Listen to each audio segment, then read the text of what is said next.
Queridos irmãos e irmãs em Cristo e queridos amigos que nos acompanham, sejam todos bem-vindos para mais uma transmissão do Instituto Vida para Todos. Desta vez, diretamente de Torres Vedras, Portugal.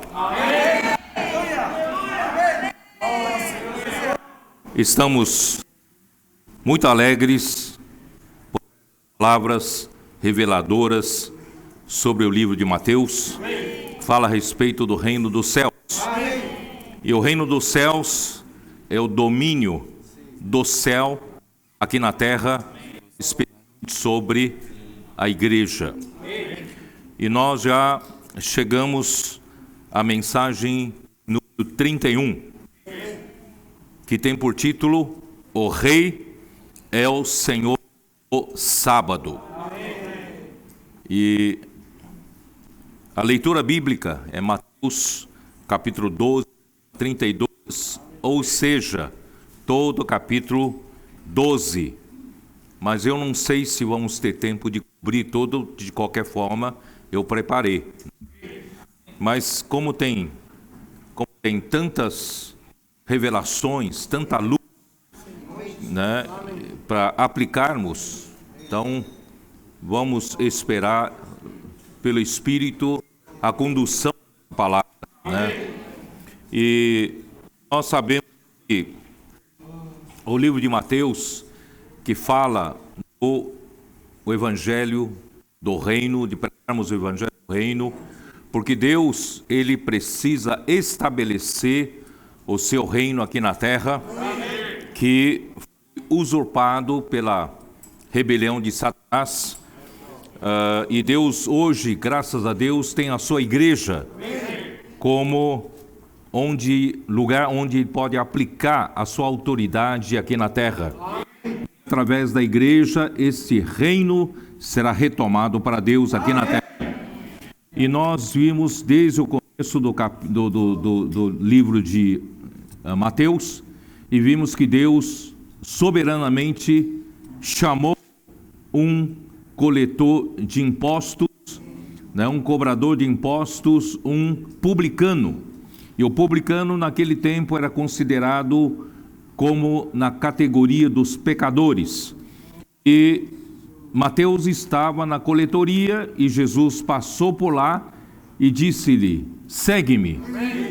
E ele imediatamente largou tudo e seguiu o nosso Senhor Jesus.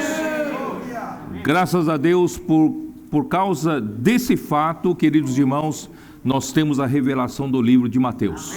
Do contrário, nós não teríamos essa luz toda, né, que vem falando sobre o reino dos céus, né, a necessidade de nós vivemos na realidade do reino dos céus. Portanto, irmãos, eu agradeço ao Senhor por essa providência divina. E por causa de ser Mateus alguém que conhecia como funciona o governo, como funcionava um reino, então ele pôde descrever com muita propriedade, vendo tudo que Jesus fazia, e introduzir. Ele é o único que colocou no seu evangelho, no seu livro, esse termo, o reino dos céus. Então hoje nós estamos desfrutando muito e ganhando muita luz. Eu vou dizer para vocês que logo no começo do livro de Mateus, nos mostrado que na introdução havia necessidade de arrependimento. O arrependimento, irmãos, no passado nós entendíamos que o arrependimento é uma conversão de 180 graus. A gente ia para uma direção, né, do mundo, uma direção do pecado, e um dia o Evangelho chegou até nós, nós cremos em Jesus, e nós deixamos essa vida de pecados, e nós voltamos 180 graus em direção oposta para seguir o nosso Senhor Jesus e para viver uma vida totalmente oposta àquela que nós vivíamos. Só que com a revelação dessa vez mostra que essa conversão ainda não é suficiente, porque essa conversão de 180 graus ainda nos faz permanecer, né, no plano da terra. O Senhor quer nos fazer uma conversão, mas essa conversão seria uma transferência de dimensão, uma transferência de plano. Nós que vivemos no plano da terra, nós que nascemos, crescemos, né, no plano cartesiano, nós olhamos, nós cremos naquilo que nós vemos, né? E nós vivemos limitados pelo tempo e espaço, e nós não temos noção de que existe uma outra dimensão, a dimensão da eternidade, a dimensão onde Deus vive, a dimensão do céu e a dimensão espiritual. Mas depois que nós cremos em Jesus, queridos irmãos, pela fé tornou-se possível essa transferência para a outra dimensão. E é essa transferência que Deus precisa fazer nas nossas vidas. Não é apenas uma conversão e permanecer no mesmo plano da terra. Nós precisamos ser transferidos para o plano celestial. Portanto, queridos irmãos, para essa transferência, né, livro de Hebreus capítulo 1, versículo 3, livro de Hebreus capítulo 11, versículo 1, mostra que a fé é a única chance, é a única porta, a única janela que nós temos para nós sairmos do terreno e fazermos contato com as coisas de Deus, coisas celestiais, né? Dimensão de Deus, na dimensão da eternidade. Por isso, irmãos, Deus está nos ensinando a não viver mais, irmãos, confiando em nós mesmos, confiando as coisas dessa terra, aprender a buscar as coisas lá do alto, aprender a pensar nas coisas lá do alto, né? Dessa forma, queridos irmãos, nós de fato vamos estar vivendo o reino dos céus aqui na terra. Amém.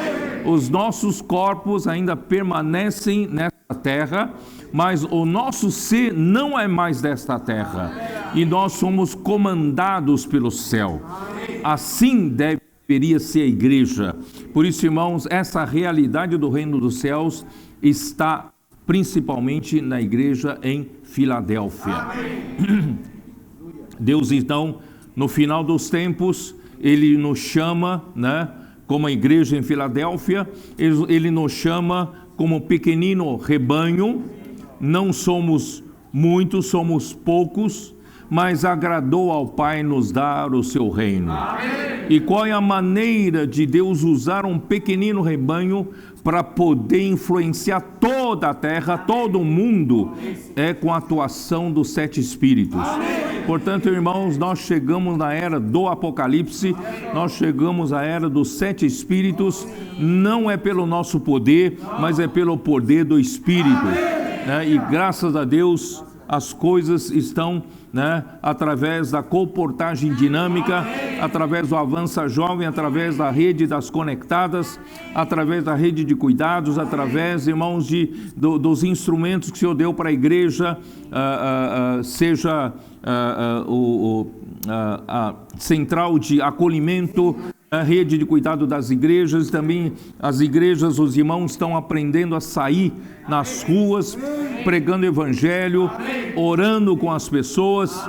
Posso orar por você, e aqui em Portugal seria posso orar por si, né? E dessa forma nós estamos introduzindo as muitas pessoas também nesse outro plano, o plano celestial, né?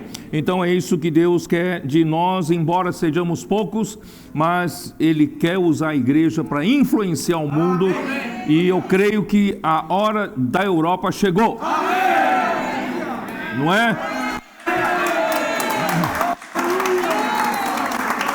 A Europa foi sempre considerado um continente para com Deus, um continente frio. Mas, irmãos, agora vai mudar. Amém. Vamos esquentar. Amém. Vamos pôr fogo nesse continente. Amém. Vamos orar pelas pessoas onde nós estivermos. Amém. Não precisa esperar qual portão de fazer, não. Você pode, nas ruas, ao contactar, ao fazer compra nas lojas, fazer, né, comprar pão na padaria, né, para você na loja, pôr gasosa, né, como é que chama? Gasolina? Gasóleo, né? Nos carros, né, você pode orar pelos seus atendentes, não é isso? E anotar o seu contato e já começa a cuidar. E assim, irmão, nós vamos fazer diferença aqui na terra. Vamos introduzir muitos para o reino dos céus.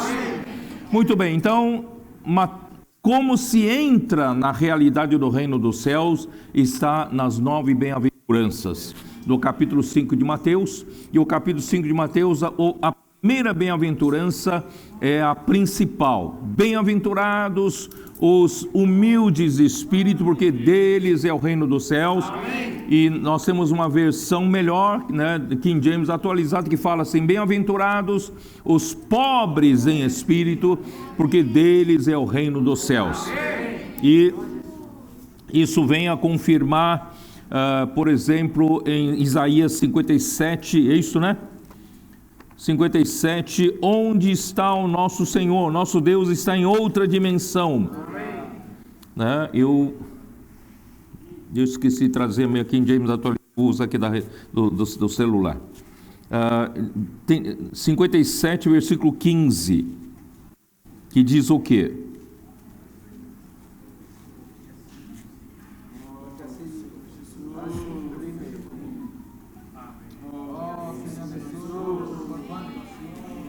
Vou ler na versão King James atualizada. Porquanto assim afirma o alto e sublime. Quer dizer, o nosso Deus, Ele é o próprio alto.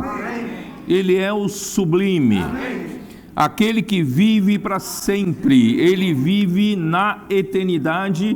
E a versão João Ferreira de Almeida fala: Ele vive a eternidade. Ele está na eternidade. Ele habita a eternidade. Não é isso?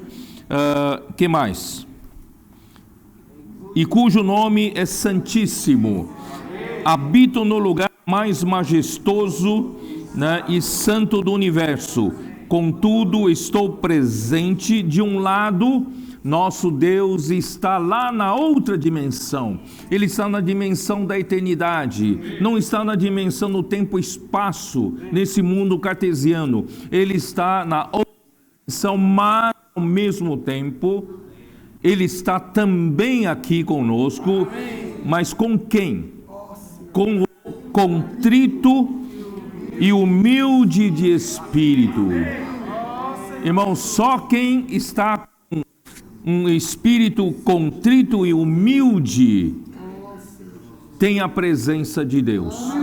O reino dos céus, né, está com quem é humilde e contrito de espírito, a fim de proporcionar um novo ânimo ao quebrantado de coração e um novo alento ao coração arrependido. Então, como se entra e permanece no reino dos céus? Na realidade do reino dos céus, é ter um espírito contrito e humilde, e ter um coração quebrantado e um coração arrependido. E o Isaías 66, último capítulo de Isaías, como diz, versículo 2: ora, não foram as minhas próprias mãos que criaram o que existe, e só assim tudo o que há veio a existir? Indaga Yahvé, o Senhor. Darei, pois, minha atenção e estima a este quem? Eu, Deus, que estou na eternidade. Eu vivo em outra dimensão, mas a minha atenção e a minha estima estão voltadas para quem? Ao humilde e arrependido de espírito, que dedica seu amor reverente à minha palavra. Por isso, irmãos, nós precisamos aprender a todo tempo a viver com espírito arrependido, um espírito humilde, contrito, um coração quebrantado, e dar total atenção para a palavra do Senhor. Isto é, sem a palavra nós não vivemos. Sem a palavra do Senhor nós não temos direção. Sem a palavra do Senhor nós não temos confiança em nós mesmos para viver. Não sei se os irmãos entenderam, mas É por aí que eu quero começar a mensagem. Então vamos voltar para Mateus. Mateus, então, seguindo, né? Depois de terminar Mateus 5, 6, 7, nós falamos várias mensagens sobre isso, não é isso? E ele então começa a curar, capítulo 8, capítulo 9, não é? Cura de um paralítico, ele vai curando a nossa paralisia. Nós estávamos totalmente paralisados para realizar a obra de Deus, incapacitados, não é isso? Inúteis, nós éramos inúteis, como Onésimo no livro de Filemão. Nós antes éramos inúteis, mas graças a Deus, Deus está nos curando para sermos úteis, né? Os paralíticos estão sendo curados. E depois então o Senhor, né, eu não vou repetir, não tenho tempo, capítulo 9, muitas coisas maravilhosas ali, mostra também a cura, irmãos, dos judeus, dos gentios, e depois a rejeição dos judeus e a salvação veio por gentios, que tem toda a história envolvida no capítulo 9, e no final do capítulo 9 mostra como o rei do reino dos céus se preocupa com as ovelhas perdidas aqui na terra. Amém. Ele percorria, irmãos, esse é o modus operandi do nosso rei, do nosso Senhor Jesus, e que nós temos que aprender a viver assim, irmãos. Amém. Versículo 35 de Mateus 9, percorria Jesus todas as cidades e povoados, ensinando nas sinagogas, pregando o evangelho do reino, e curando toda sorte de doenças e enfermidades. Quer dizer, o nosso rei não fica entre quatro paredes sentado no seu gabinete. O nosso rei está à busca de pessoas que precisam, né, de salvação, de cura, que estão nas ruas. Portanto, irmãos, a igreja que tem essa responsabilidade de pregar o evangelho do reino, também precisa estar nas ruas. De um lado, precisamos dessa conferência, como que subindo no monte, ouvimos a palavra do Senhor, mas depois precisamos descer do monte, precisamos aplicar essa palavra e percorrer as cidades e aldeias e povoados para achar as pessoas.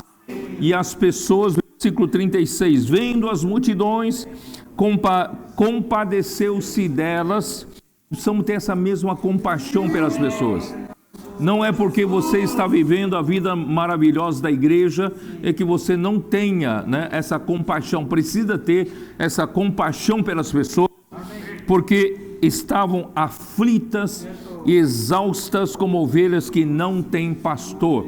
Irmãos, uma vez que o ser humano se desconectou de Deus, com a queda do homem, o pecado entrou, pelo pecado a morte entrou, e a morte passou para todos os homens, porque todos pecaram. Isso está em Romanos, livro de Romanos. E então, irmãos, todo ser humano que se desconectou vive em desordem, vive em aflição, estão aflitas, estão em sofrimento e também estão cansados. As pessoas estão cansadas, são ovelhas que estão exaustas, porque o homem se desconectou de Deus.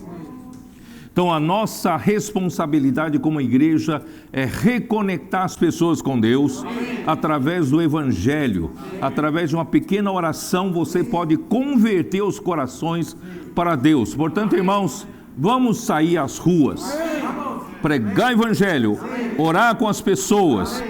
É só isso que eu posso dizer, tá? Aí nos últimos 2 capítulos de Mateus 9, fala de que a seara é grande, mas poucos são os trabalhadores. Vocês se lembram que nós somos um pequenino rebanho, não é toda a cristandade que consegue ver isso, que está fazendo esse trabalho, e Deus está usando esse pequenino rebanho. Portanto, irmãos, a seara é muito grande para poucos trabalhadores, mas Deus pode multiplicar força. A força, né, do trabalho, né, da igreja, Deus pode multiplicar através dos seus 7 espíritos. Portanto, irmãos, aí entra no capítulo 10, Jesus então escolhe, né, chama os 12 discípulos e os envia como os 12 apóstolos.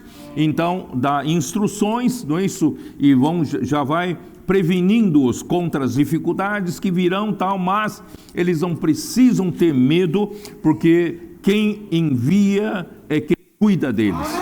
Então não precisa se preocupar quando é levado às autoridades o que falar, o que não falar. Fiquem tranquilos que Deus porá a palavra na sua boca, tá? E no final, né, quem recebe, qualquer um de nós terá recompensa diante de Deus.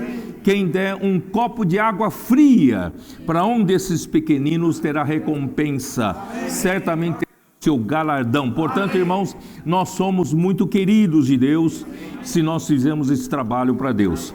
Aí no capítulo 11, né, eu preciso preparar tudo isso para entrar no capítulo 12.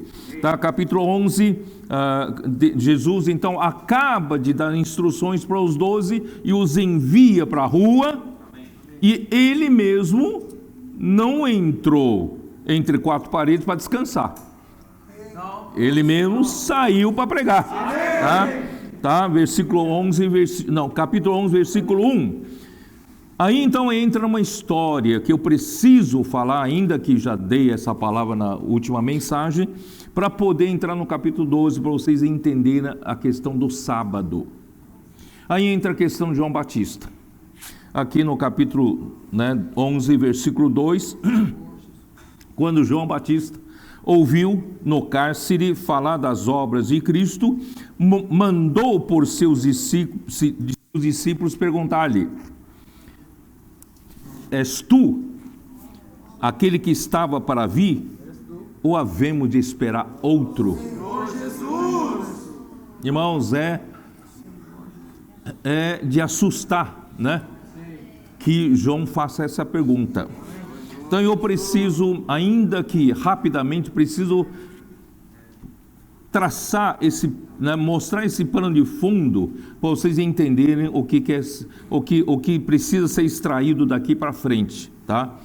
Irmãos, João Batista, ele desde o ventre materno estava cheio do Espírito Santo. Era alguém diferente dos demais. Ele não ficou na velha religião judaica. Ele não era sacerdote, não ficou na velha religião como sacerdote no templo, vestindo vestes sacerdotais, finas vestes, e nem comia de finas comidas dentro do templo. Antes, ele saiu para o deserto, porque ele precisava tirar, né, aqueles judeus já vivendo nessa velha religião. Ele precisava tirá-los para converter-se a Jesus, preparar o caminho para Jesus.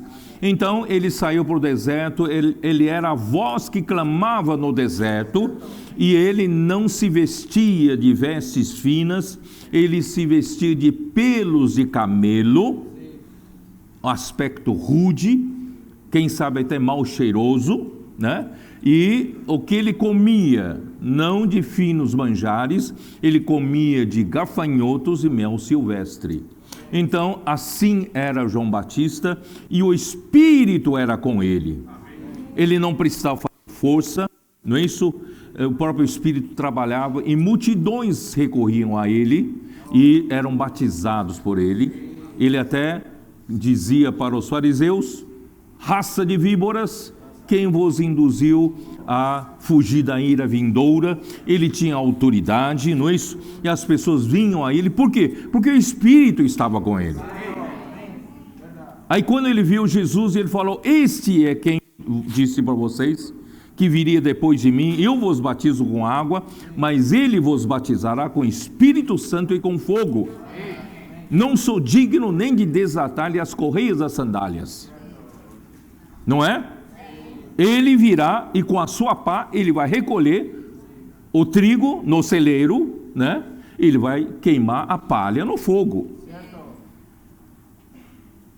Quer dar vida. A igreja é aquela que tem vida. O trigo é que tem vida, a palha não tem vida. Então, queridos irmãos, João Batista era trabalhava totalmente no descanso do Espírito. Os irmãos estão me entendendo o que eu quero introduzir, certo?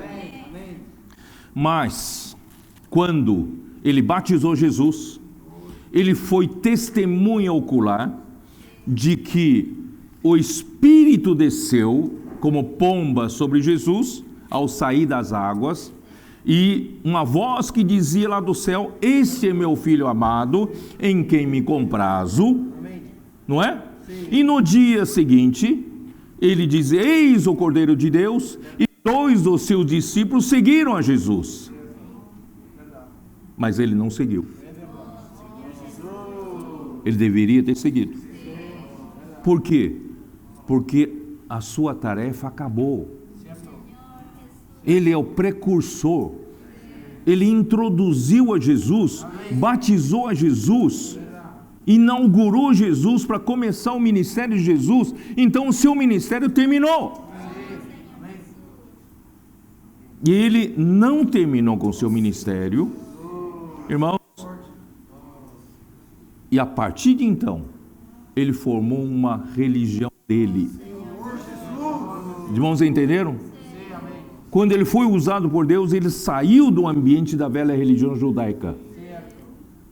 Mas ao não sair de cena na hora que deveria sair e seguir a Jesus, se ele seguisse a Jesus, ele se tornaria um do reino dos céus. E não seguiu. Ele acabou formando uma religião e concorria com Jesus e os seus discípulos. Irmãos, quando você é dirigido pelo Espírito, você é governado pelo Senhor, você trabalha no descanso. Mas quando você começa a querer montar o seu próprio grupo, você quer dar continuidade àquilo que você que fazia pelo Espírito, mas agora já não o faz, começa a vir cansaço, começa a vir queixas, você se torna uma pessoa queixosa, você queixa-se de todo mundo. João Batista se queixou de Jesus, ele se decepcionou com Jesus. Jesus deveria ter tirado, se ele realmente é Jesus, se ele era o Filho de Deus, né, o Messias enviado aqui na terra, deveria ter tirado João da prisão. Aí você começa com esse tipo de pensamento: eu trabalhei tantos anos para Deus, trabalhei tantos anos para Jesus, e agora, olha só a minha situação, ninguém liga para mim, estou abandonado. Irmãos, é porque você já caiu numa religião. Você perdeu o seu frescor de seguir o Senhor Jesus. Irmão, não forme nenhuma religião para você. Ele já tinha o seu próprio grupo de discípulos que concorriam com os discípulos de Jesus.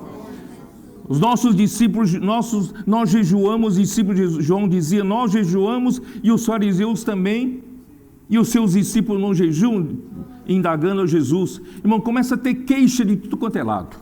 Irmão, vamos parar com isso. Vamos seguir com simplicidade o nosso Senhor, com espírito contrito, humilde de espírito. Quando você se julga alguém, quando você se julga conhecedor de alguma coisa, é porque a árvore do conhecimento do bem e do mal está equipando você. Você acaba se queixando de todo mundo, você se decepciona com Deus. É ou não é? Que o Senhor tenha misericórdia de nós. Vamos voltar para a simplicidade. Vamos seguir a Jesus. Com simplicidade, receber a palavra profética, obedecer, praticar, é a nossa simplicidade. Assim nós nunca nos queixamos de ninguém, muito menos de Deus. Nós seguimos com alegria. E nós corremos, não cansamos. Não é isso? Nós trabalhamos, não nos fatigamos. Por quê? Porque o Espírito é conosco. Trabalhamos no descanso. É por isso, irmãos, aqui no finalzinho, não é isso? versículo 28 de capítulo 11 de Mateus, porque eu preciso entrar no capítulo 12, né? Então, vinde a mim, versículo 28, vinde a mim todos que estáis cansados, sobrecarregados, e eu vos aliviarei. Nós pensamos que isso se refere às pessoas do mundo. Vinde a mim, claro que também é para as pessoas do mundo, mas aqui, irmãos, diz principalmente a alguém que parece semelhantemente a João Batista, que estava trabalhando no descanso e saiu do descanso e começou a trabalhar na religião, começou a trabalhar, não é isso, por si só. Irmãos, Senhor Jesus, essa palavra aqui, irmãos, essa palavra de Mateus, não são palavras de palestras. Essas palavras relatam a nossa realidade, nos alertam. Essa palavra, irmãos, é para nos levar para a realidade do reino dos céus. Eu estava aqui falando para os irmãos, essa palavra me causa um temor. Vocês sabiam disso? Esses dias, eu só peço para Deus, Senhor, não me deixe nunca cair em alguém autoconfiante, tão confiante que tem controle na mão de todas as coisas, como nós acabamos virando um João Batista, e saímos de trabalhar no descanso, achando que nós somos alguma coisa, temos alguma coisa, aí nós perdemos tudo, irmãos. Principalmente agora no final dos tempos. Que o Senhor me guarde de qualquer soberba, qualquer orgulho. Continuo não sendo nada, não sendo ninguém. Humilde, contrito de espírito. Que o Senhor possa nos usar, irmãos. E dessa forma, irmão, nós vamos trabalhar no descanso. Do contrário, nós estaremos cansados e sobrecarregados. Jesus, és tu aquele que havia de vir, ou vamos esperar outro? Porque eu já estou cansado de esperar. A carga está muito pesada para mim. Jesus vai está pesado para você porque você não veio tomar a minha canga, né? Vinde a mim todos que estáis cansados, sobrecarregados. Você também, João Batista, vem para mim e eu vos aliviarei. Amém. Tomai sobre vós o meu jugo. Tomai sobre vós o meu jugo. Que maneira Deus tem para nos aliviar quando nós nos desviamos do descanso de Deus? É tomar o jugo de Deus. Em vez de Deus tirar a sua carga, Deus quer que você tome o jugo dele. O que é jugo dele? Vocês conhecem a canga, não conhecem? A canga é uma trave de madeira com formato dois animais, não é isso? Que vai no pescoço do animal. E aqui, na verdade, o sentido de tomar o meu jugo é que toma o seu lugar na canga que está esperando por você aqui do lado. Vocês estão entendendo? Não? Porque a canga é assim, né? Está no animal principal e a outra que é o animal auxiliar, certo? Então, essa canga está esperando por você. Você realmente quer? Você está cansado? Você está sobrecarregado? João Batista, os discípulos de João Batista, vocês estão cansados? Estão sobrecarregados? Vem tomar, esse lugar é seu. Amém. E eu vos aliviarei. Amém. Vem tomar a minha canga. Amém. Porque quem vai carregar sou eu, não é você. Os irmãos entenderam? Essa obra toda que nós estamos aqui, irmão, como igreja fazendo aqui na terra, não somos nós quem fazemos. É Ele fazendo. Nós apenas tomamos nosso lugar na canga. Ele quem leva toda a carga. Porque a canga é para puxar um carro, uma carga grande, ou um arado para trabalhar. Mas, irmãos, o boi principal vai levar toda a carga. E você vai se sentir aliviado. É aquele, irmãos, nós somos esses, irmãos, que se nós trabalhamos nesse princípio, nós somos aqueles que correm e não se cansam. Não é? Somos aqueles que trabalham e não se fadigam. Não é isso? Ó Senhor Jesus. Tá? Tomai sobre o meu jugo e aprendei de mim. Aprendei de mim. Eu não vim aqui na terra para tirar férias. Eu vim aqui na terra fazer a vontade do Pai, pregar o evangelho do reino, mas eu não me canso. E quem toma o meu jugo não se cansa também. Porque eu sou manso e humilde de coração, achareis descanso para a vossa alma. Porque o meu jugo é suave e o meu fardo é leve. Irmãos, esse pano de fundo é que me permite entrar no capítulo 12. Tá? O capítulo 12, versículo 1. Por aquele tempo, em dia de sábado, passou Jesus pelas searas, ora,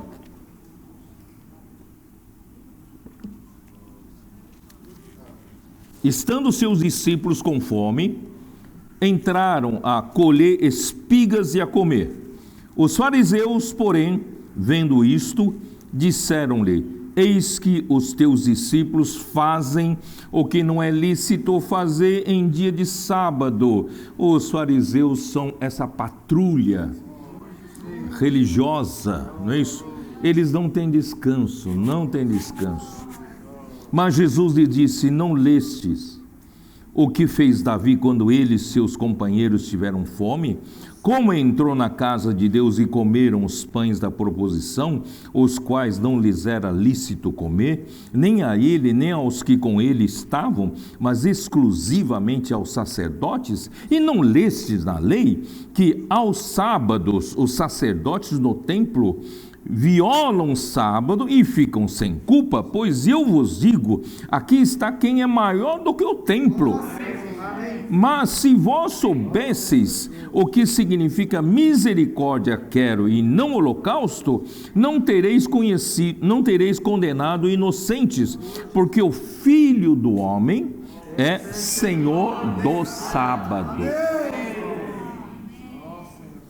Eu tive que traçar todo o pano de fundo para você entender aqui sobre o sábado, tá? Então, vamos lá, vamos começar. Irmãos, os fariseus estão sempre correndo atrás e fiscalizando os outros, né? Você sabe que tem gente que está sempre fiscalizando os outros, né? E não fiscalizando a si mesmo, mas só gosta de fiscalizar os outros. E Jesus e seus discípulos estavam quebrando o sábado, violando o sábado, né? E em 1 Samuel 21, dá uma olhada, primeiro livro de Samuel, capítulo 21, vocês se lembram da história? Se não lembram, é Davi fugindo de Saul, certo? Davi teve que fugir de Saul, que por ciúmes queria matá-lo. Versículo 1 diz assim: então veio Davi a Nobe, ao sacerdote Aimeleque. Aimeleque, tremendo, saiu ao encontro de Davi e disse-lhe: por que vens só e ninguém contigo? Respondeu Davi ao sacerdote Aimeleque: o rei deu uma ordem, me disse: ninguém saiba porque te envio e de que te incumbo. Quanto aos meus homens, combinei que me encontrassem em tal lugar. Agora que tens à mão, dá-me 50 pães ou o que se achar. Quer dizer, o rei Davi precisava alimentar os que estavam com ele, tá? E respondeu o sacerdote a Davi, disse-lhe: não tenho pão comum à mão, há porém pão sagrado, se ao menos os teus homens se ativeram das mulheres. Então, irmãos, o sacerdote Aimeleque acabou dando os pães sagrados. Que são os pães sagrados? Quem sabe? No santo lugar, há uma mesa chamada mesa da proposição, ou mesa da presença, onde estão 12 pães, tá? Esse pães da presença, irmão, também representa a presença de Deus. E esses pães é para alimentar o povo, era um para cada tribo, 12 pães, tá? E todo sábado, esses pães eram trocados. E quando esses pães eram trocados, o que for retirado pode ser usado, comido pela família do sacerdote. Vocês entenderam? Então é esse pão que o sacerdote Aimeleque tinha à mão, né? Ele não podia dar aquilo que acabou de ser oferecido, tá? Ele podia dar aquilo que foi retirado. Então ele podia dar, só que era só para os sacerdotes. Mas Davi estava precisando, não é isso? E o sacerdote Aimeleque então deu esses pães para Davi. E ninguém morreu por isso, certo? Então foi permitido por Deus que fosse alimentado os que estavam com Davi. Isso que Jesus está falando, tá bom? Os pães, vamos dar uma olhada. Por quê? Porque aqui Jesus estava. Por que fala de Davi? Porque Jesus é o verdadeiro Davi. Amém. Veio para tomar o reino, o trono de Davi para todo sempre. Então esse é o verdadeiro rei Davi. Os pães da presença, né? Êxodo 33, capítulos 33, versículos 14 e 15.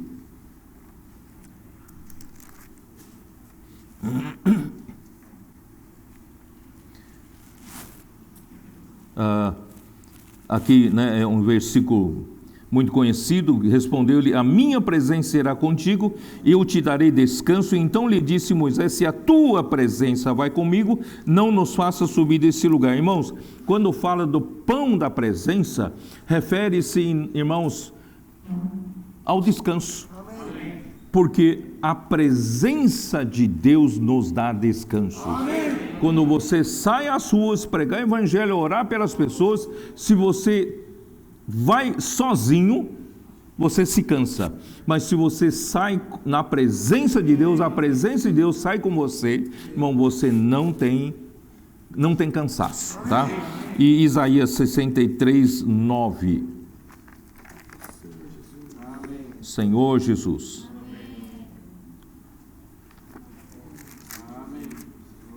Vamos trabalhar no descanso ou não? Amém.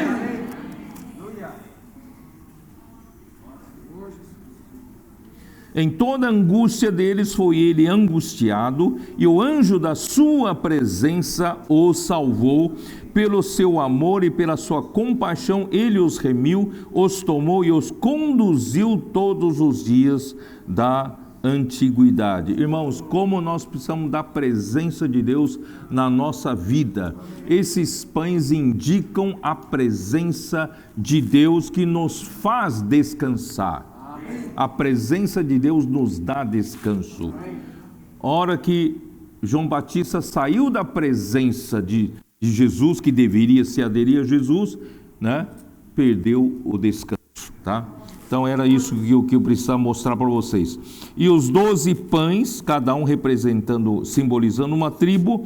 Vamos ver Levítico 24. Levítico 24, versículo 5.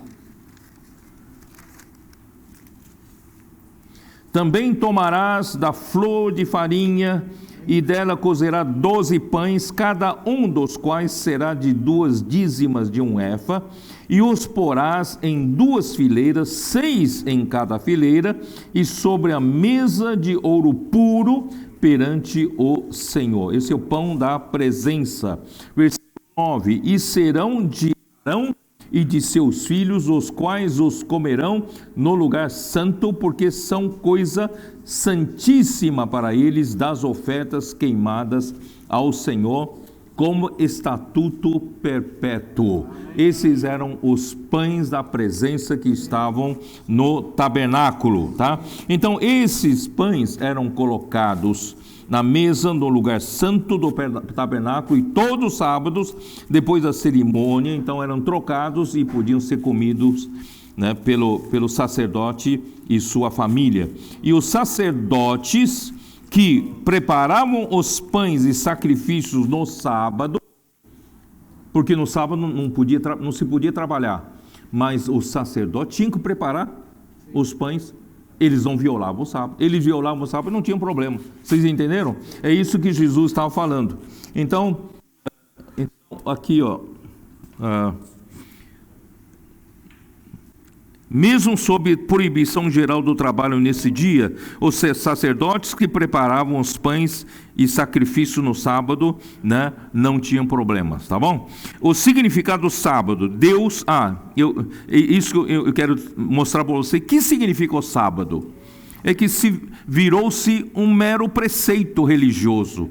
Né? Temos que entender qual é o seu significado. Qual é o seu significado? Gênesis capítulo 2, dá uma olhada, Gênesis capítulo 2, Deus, ele terminou a sua obra. O que aconteceu? Vamos lá, capítulo 2, versículo 1 diz assim: assim pois foram acabados os céus e a terra e todo o seu exército. E havendo Deus terminado no dia 7º a sua obra que fizera, descansou nesse dia de toda a sua obra que tinha feito. E abençoou Deus o dia 7º e o santificou, porque nele descansou de toda a obra que como Criador fizera. Então Deus abençoou o 7º dia, né, e o santificou, porque ele descansou de toda a obra como o Criador fizera. Então, queridos irmãos, pense um pouquinho. O 7º dia para Deus, que é o dia do descanso, seria o quê? O homem foi criado em que dia? O homem foi criado no 6º dia. E o 7º dia, o dia do descanso, é o primeiro dia do homem. Vocês entenderam ou não? Então, o homem foi criado para entrar no descanso de Deus. Deus nunca teve intenção de o homem, ele precisa do homem para trabalhar para Deus. Deus quer que o homem entre no seu descanso. O trabalho do homem é no descanso de Deus. Os irmãos entenderam? Então, o primeiro dia do homem é o 7º dia de Deus. O primeiro dia do homem é o descanso de Deus. E mais tarde, quando veio Cristo e morreu, e o primeiro dia da semana se tornou o dia do Senhor. Vocês estão entendendo? Aí, né? Aí mudou para o dia do Senhor. Nós, no Novo Testamento, não é isso? Nós, no Novo Testamento, nós ressuscitamos com Cristo. No primeiro dia da semana, nós já também nascemos. A igreja foi gerada na ressurreição e nascemos no descanso. Vocês entenderam? Então, irmãos, Deus não tem intenção do seu trabalho braçal, do seu esforço natural, religioso, fazendo muitas obras para Deus. Ele quer que você desfrute do seu descanso. Por isso ele fala: vem tomar o meu jugo, aprendei de mim.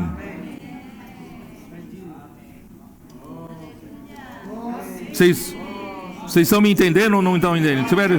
Então, irmãos, ó Senhor Jesus, Êxodo 20, versículo 8.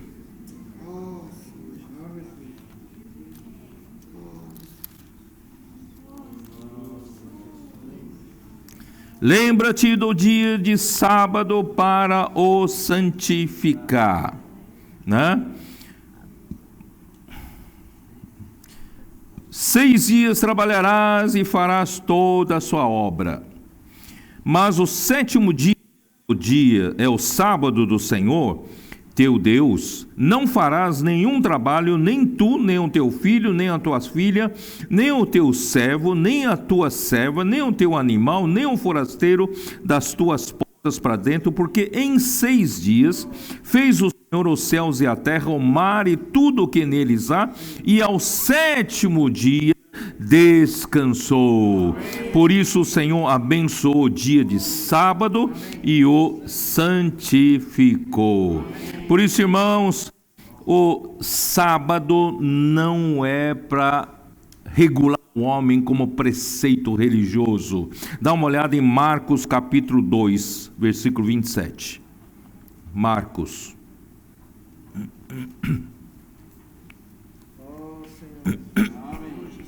E acrescentou: o sábado foi estabelecido por causa do homem, e não o homem por causa do sábado.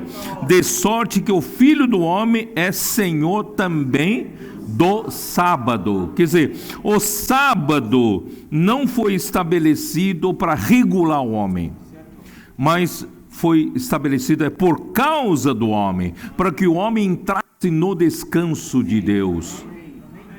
Só que os fariseus inverteram esse processo. Em vez de o homem poder descansar, o homem fica mais cansado ainda, regulando os outros, quem quebra o sábado, quem não quebra o sábado, e acusa e denuncia. Irmãos, não é para isso, né? O sábado foi feito para o homem, para nós entrarmos no descanso, tá?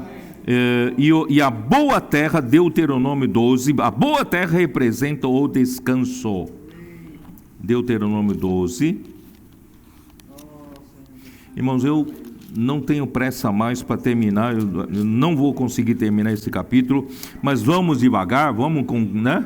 Não tem pressa, se precisa, né? Essa mensagem se transformar em 2 mensagens, não tem problema, tá? Não se preocupe, nem eu vou me preocupar, tá? Deuteronômio 12, versículo 9. Porque até agora não entraste no descanso e na herança que vos dá o Senhor vosso Deus. Irmãos, ainda Deus quer nos dar um descanso. Deus quer nos dar um descanso. A terra boa de Canaã, irmãos, representa esse descanso, representa o sábado. Mas esse verdadeiro descanso ainda não é a terra física de Canaã. Deus preparou um outro dia, um outro descanso, que está onde? Está em Hebreus capítulo 4. Dá uma olhada, Hebreus 4. Onde está esse descanso? Hebreus 4, versículo 8. Ora, se Josué lhes houvesse dado descanso, não falaria posteriormente a respeito de outro dia. Quer dizer, Josué realmente fez com que as 12 tribos, quando entraram na boa terra de Canaã, distribuam a herança para cada um, não é isso? Cada tribo recebeu a sua possessão, não recebeu? Então já deu descanso. Mas aqui diz: se Josué lhes houvesse dado descanso, não falaria posteriormente a respeito de outro dia. Portanto, resta um repouso para o povo de Deus. Porque aquele que entrou no descanso de Deus, também ele mesmo descansou de suas obras, como Deus das suas. Irmãos, é isso que Deus quer nos fazer. Deus quer nos fazer trabalhar no descanso. Trabalhar no descanso. Porque precisamos, irmãos, descansar, trabalhar descansando. Quando você está no Espírito, quando você segue o Espírito, por isso quando você é simples e segue a palavra, por isso eu digo, aqueles que têm Deus, Ele atenta, né, atenta para aqueles que têm um amor reverente, dedicam um amor reverente à sua palavra. Irmãos, isso é trabalhar no descanso. Deus fala, a gente com simplicidade recebe, e obedece e pratica, e Deus faz a obra, não é? Jesus, mesmo Jesus aqui na terra, ele não se esforçava para fazer a obra de Deus, sabia disso? Quem fazia a obra de Deus é o próprio Deus. Não é verdade? Hein? Eu não li uma vez para vocês Atos capítulo 2? Atos capítulo 2, versículo 22. Varões israelitas, atendei a estas palavras: Jesus o Nazareno, varão aprovado por Deus, diante de vós com milagres, prodígios e sinais, os quais o próprio Deus realizou. Quem realiza é Deus. Não era Jesus. Por intermédio de Jesus. Mas quem realiza é Deus Pai. Por meio dele, entre vós, como vós mesmos sabeis. Então, irmãos, a mesma coisa. Hoje, se nós ouvirmos a palavra do Senhor, nós obedecemos, nós saímos e praticamos. Irmãos, quem realiza a obra de Deus é o próprio Deus. E nós descansamos. Nós trabalhamos no descanso. Irmãos, é isso que tem acontecido esses dias. Não é, Maurício? Hein, Maurício? Você foi aperfeiçoado lá no Brasil? Você veio aqui na Europa? Funciona na Europa ou não funciona? Funciona. Trabalhando num descanso. Porque quem realiza a obra não sou eu. Os milagres que acontecem, as pessoas choram, as pessoas são curadas, as pessoas são colocadas, a vida delas é colocada em ordem. Quem faz esse trabalho não sou eu. Eu não tenho essa capacidade, mas é Deus. Se é Deus quem faz, então faço no descanso. Se sou eu quem faço, eu vou me fatigar, vou ficar sobrecarregado. Irmãos, melhor trabalhar no descanso. Irmãos, esse outro descanso que nós falamos de Hebreus capítulo 4, esse outro descanso, irmãos, é o 7º milênio. E nós já estamos, irmão, no limiar de terminar o 6º milênio. O 7º milênio, irmãos, é o reino milenar. Nós, esse outro dia que Hebreus 4 fala, para entrar na boa terra de Canaã, irmãos, é entrar no reino milenar. Então, hoje a igreja vive como a realidade do reino dos céus. E a nossa responsabilidade, irmãos, é introduzir o reino de volta. Esse reino, irmão, virá em sua manifestação no milênio, no 7º milênio. E esse 7º milênio está para vir. E nós queremos ser esses que vão introduzir. Numa das viagens, foi em 2019, né, Maurício? Hein? Nossa, você sabe até a data, é? 9 de novembro. Final de novembro de 2019. Eu estava ali visitando as igrejas de Minas Gerais, com o Maurício e com os irmãos ali que estão ali viajando, né, no carro, na van deles. E eu perguntei para o Senhor: Senhor, o que o Senhor quer que eu faça aqui na terra? Qual é o meu papel?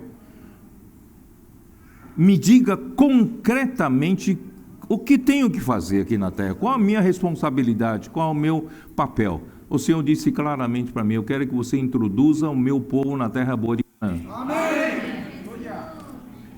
Quer dizer, então a minha responsabilidade, irmãos, eu quero completar minha carreira, terminar meu ministério, é de levar os irmãos ao reino milenar.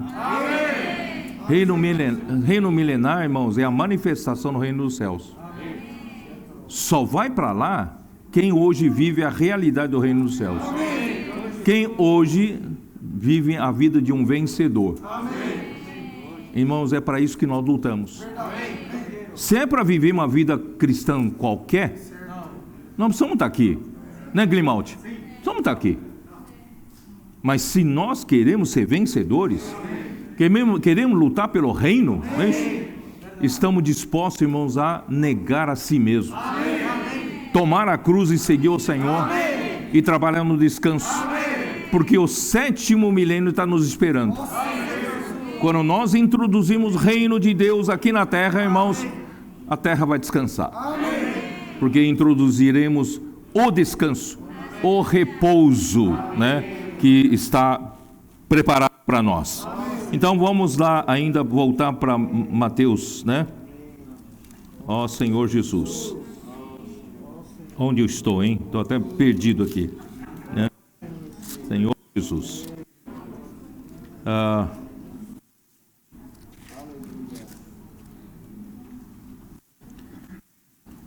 capítulo 12 de Mateus, tá? Versículo 5 eu não li, né? Ou não lê-se na lei que aos sábados os sacerdotes no templo violam o sábado e ficam sem culpa? Pois eu vos digo, aqui está quem é maior que o templo. Os sacerdotes trabalham no sábado, não é isso? E não violam o sábado. Mas aqui ele não diz assim, aqui está quem é maior que os sacerdotes. Mas ele é maior que o templo. Porque o templo é maior que os sacerdotes. E ele é o maior que o templo, tá? Então, mas se vós soubesses o que significa, irmãos, o homem não entende. O homem não entende o coração de Deus. Jesus quer misericórdia. Deus quer nos dar misericórdia. E não holocaustos. E o homem toda hora quer oferecer holocaustos para ele, usando seus próprios meios para o sacrifício. Seus irmãos entendem.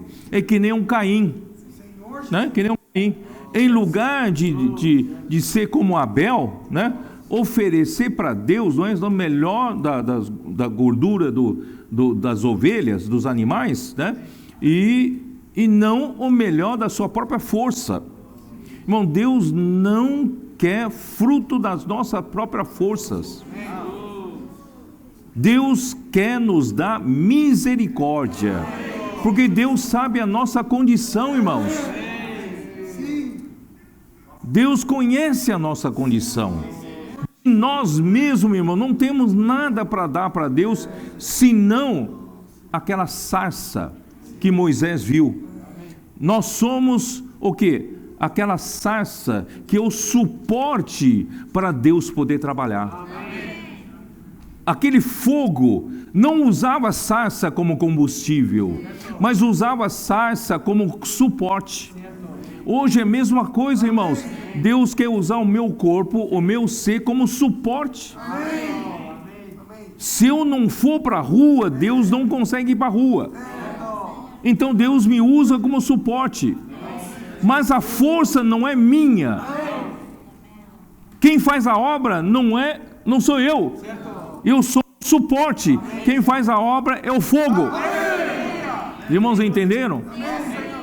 Temos, porém, esse tesouro em vasos de barro, diz Paulo, para que o que? A excelência do poder seja de Deus e não de nós.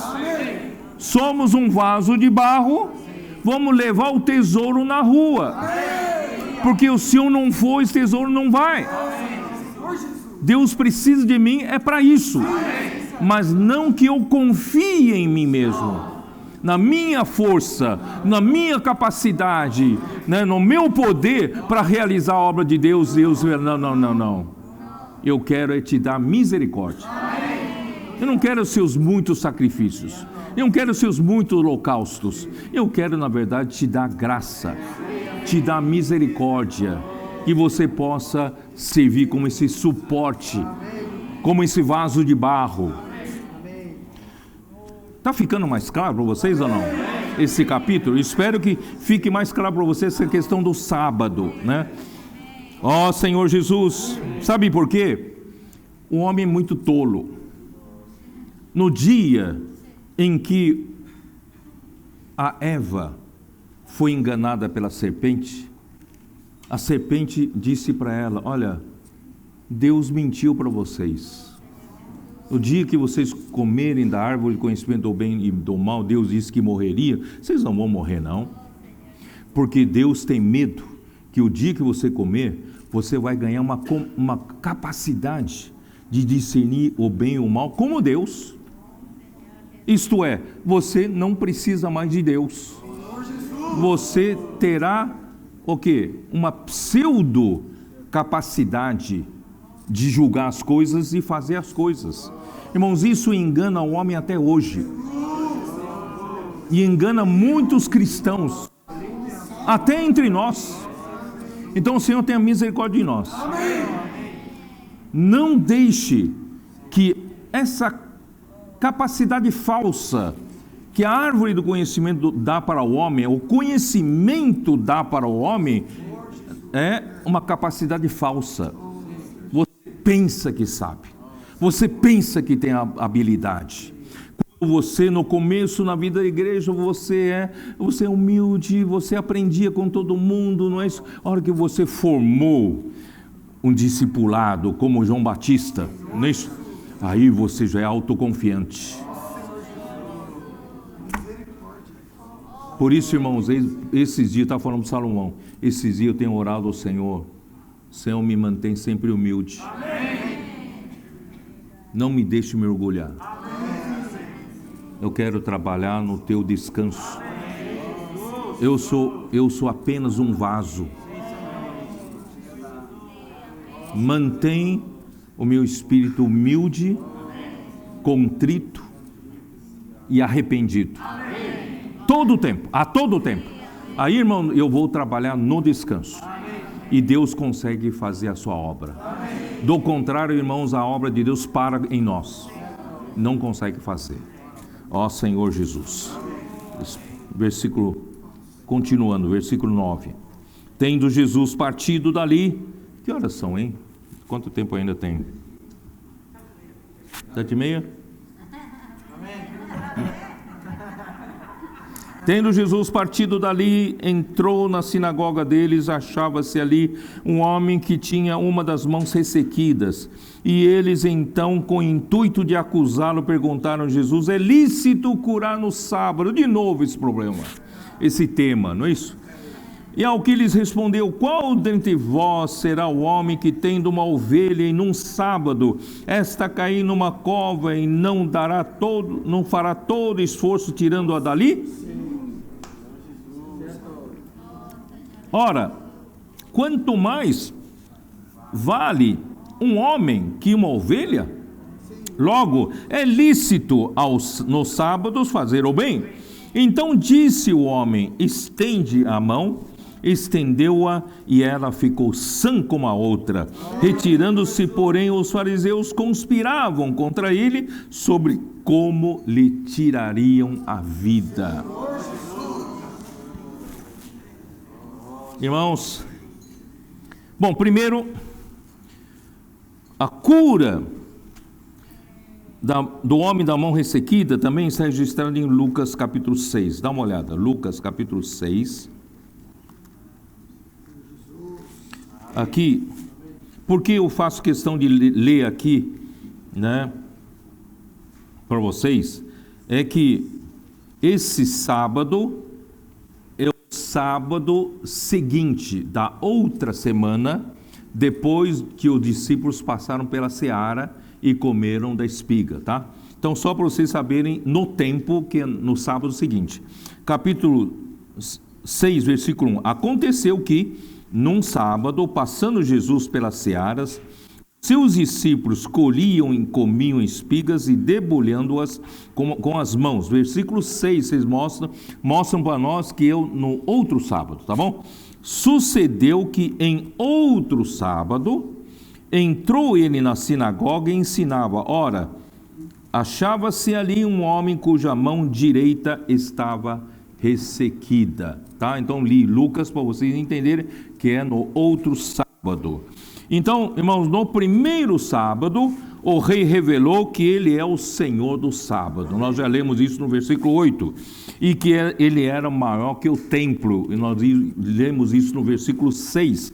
E o verdadeiro significado de sábado para o homem é trabalhar no descanso de Deus. Pois ele prefere misericórdia a holocaustos, certo? Versículo 7.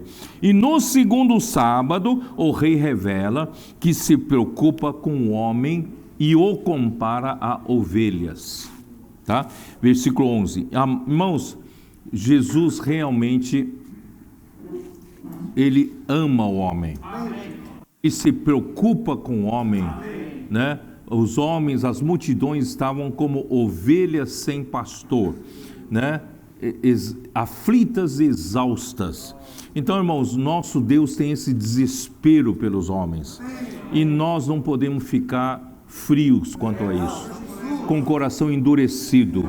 Precisamos ter esse mesmo coração de compaixão pelas pessoas. Vamos sair às ruas, Vamos resgatar essas ovelhas. Você pode dizer, não, mas eu não consigo resgatar toda, mas aquela que você resgatou já salvou a vida dela. Isso.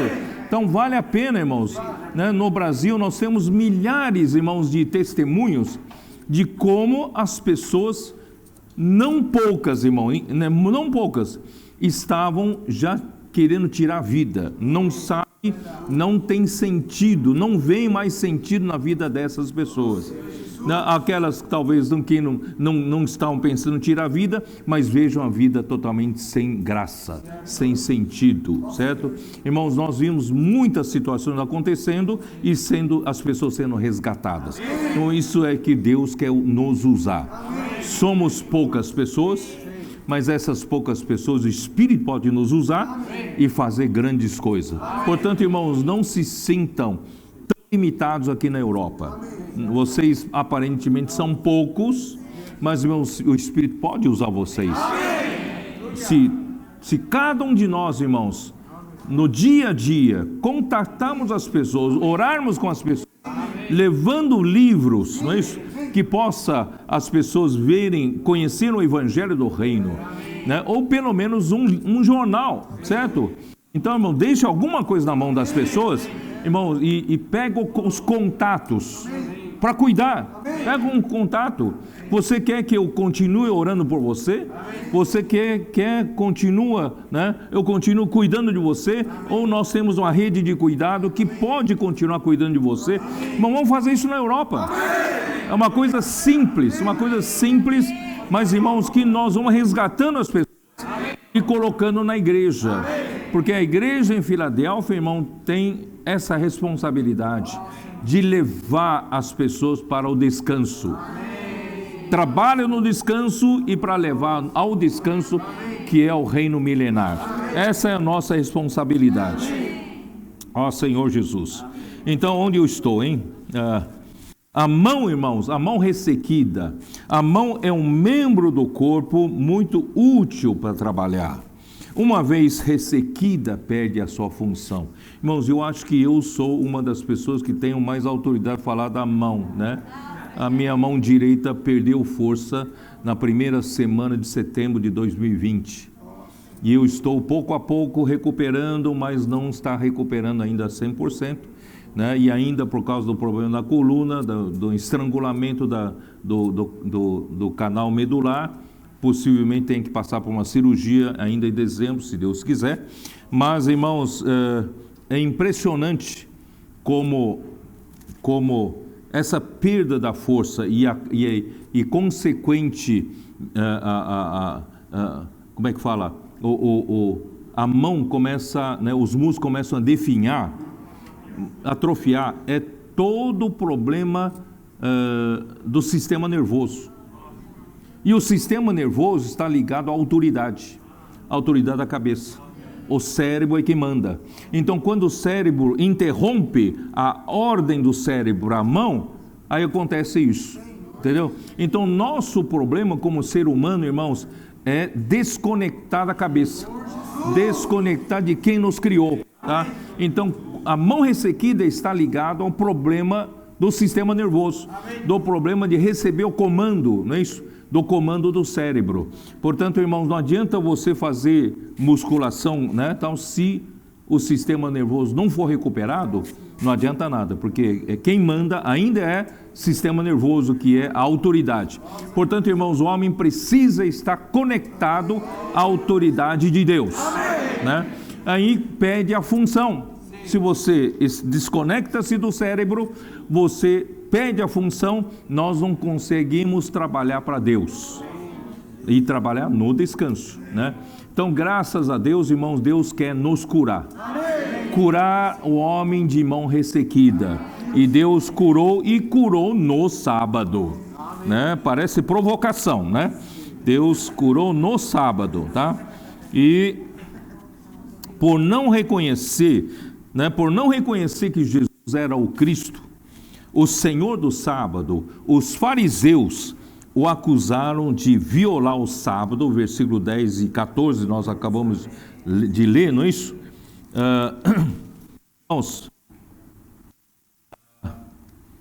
Para os fariseus, observar os preceitos da lei era mais importante que salvar vidas.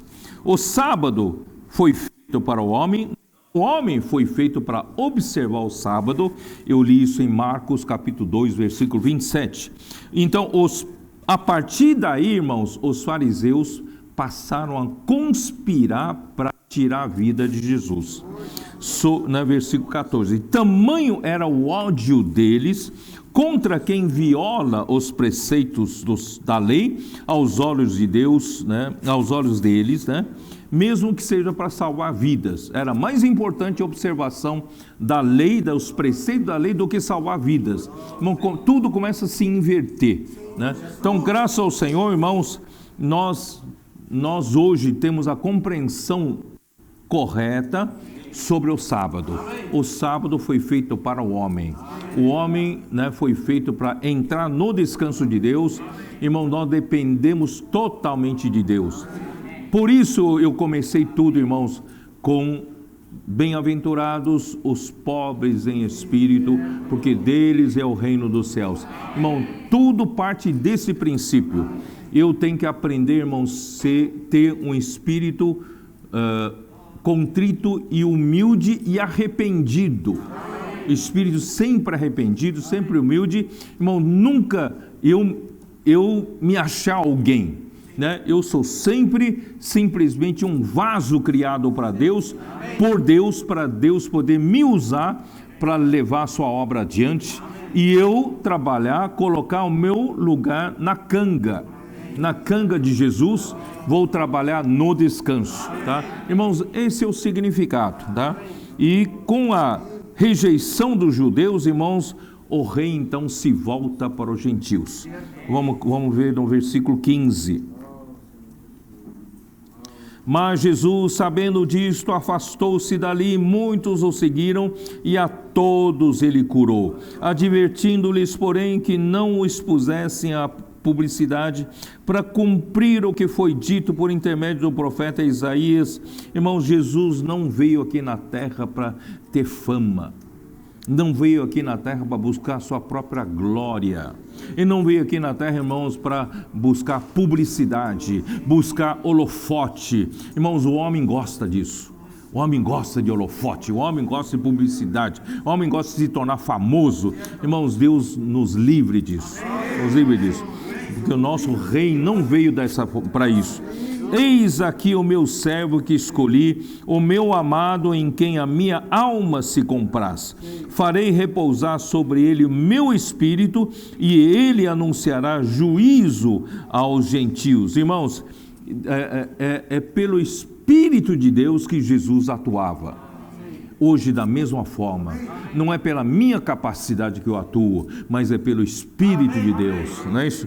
E é que ele anunciará o juízo, que pode ser, para você entender, a justiça, né? Ele então anunciará a justiça aos gentios. Quer dizer, já que os líderes, né, dos judeus começaram a perseguir Jesus e começaram a rejeitar Jesus e começaram a o quê? Conspirar para tirar a vida de Jesus.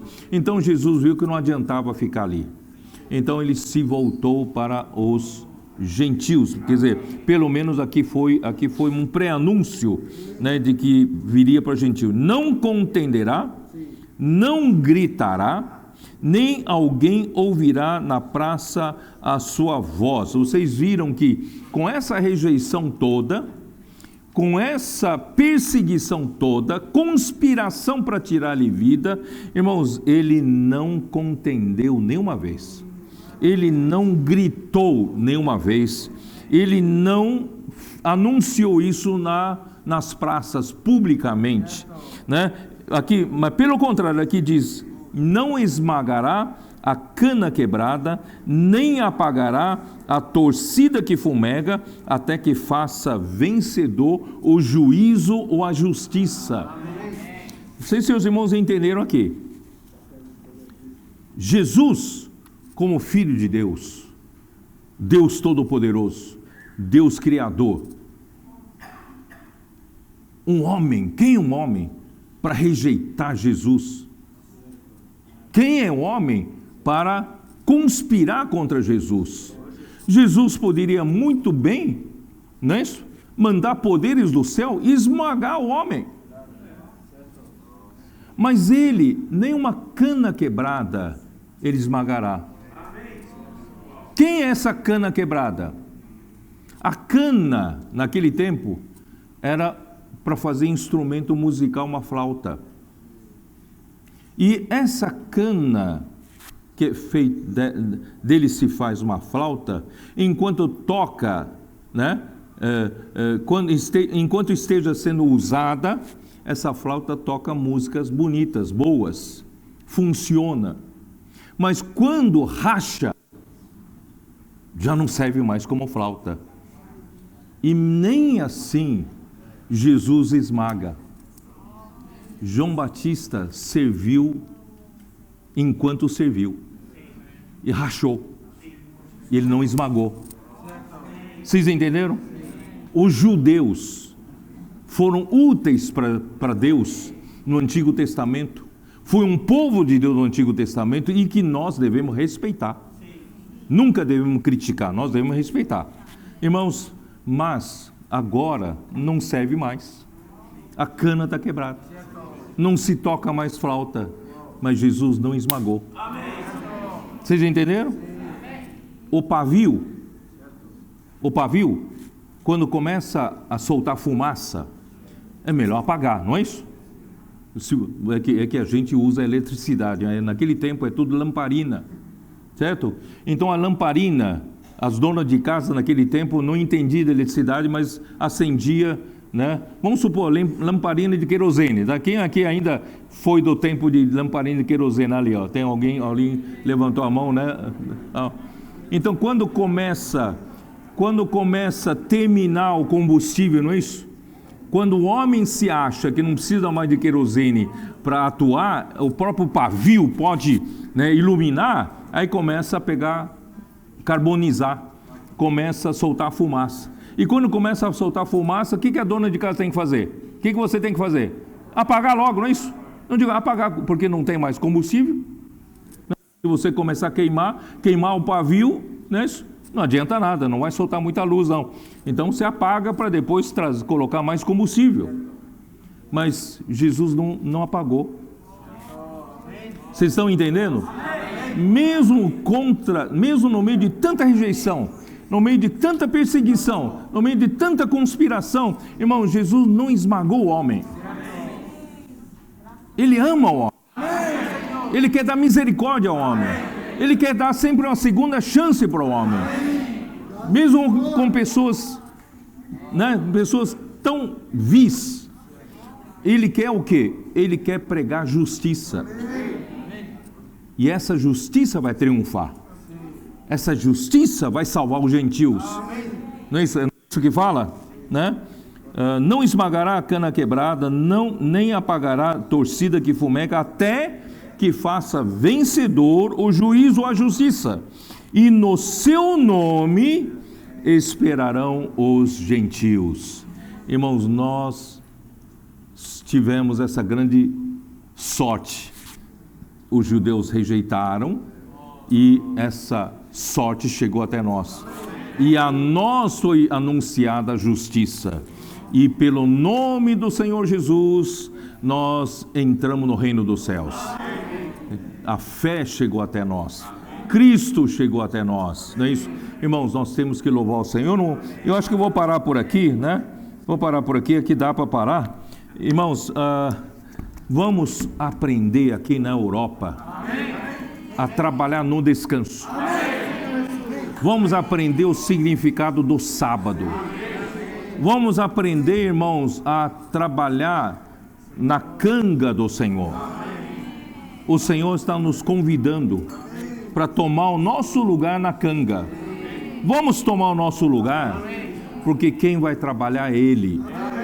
Nós apenas damos suporte para Ele, como vasos de barro, como a sarça de Moisés, né, para que Deus possa fazer sua obra aqui na Europa. Porque nós não temos capacidade, nós não temos poder para isso, mas Deus pode. E a Ele interessa, irmãos, concluir esta era. Esta era está concluindo, não só na América do Sul, isso está acontecendo, tem que acontecer na Europa. Né? E vamos então, as igrejas aqui da Europa, vamos ser esse suporte para que Deus possa trabalhar. Assim, irmão, cada um de nós, vamos apresentar os nossos corpos por sacrifícios vivos, santo e agradável ao Senhor. Dizer, Senhor, eu me apresento ao Senhor. Se o Senhor quer que vá na rua, no meu dia a dia, orar com as pessoas, Senhor, eu não tenho coragem. Mas, irmãos, eu fiz uma coisa. Eu também não tinha coragem. Eu falei assim para mim, acho que eu vou deixar escapar, né? Vou abrir a minha boca e deixar escapar essa frase. Posso orar por si? Escapou, não tem mais como recolher. Né? Posso orar por si? A pessoa fala, pode. O que você vai fazer? Não tem jeito. Então ora pela pessoa. Aí você vai ver o Espírito trabalhar. Então, irmãos, aqui na Europa, vamos fazer isso? Você pode ser útil, né? Você é um vaso de barro, você é uma sarça. Deixa o fogo trabalhar, o poder de Deus. Nós vamos trabalhar no descanso. Vocês vão ver o Espírito espalhando pela Europa. Vai fazer a sua obra. Se todos nós demos esse suporte para Deus trabalhar. Vamos trabalhar no descanso. Deus abençoe vocês. Amém.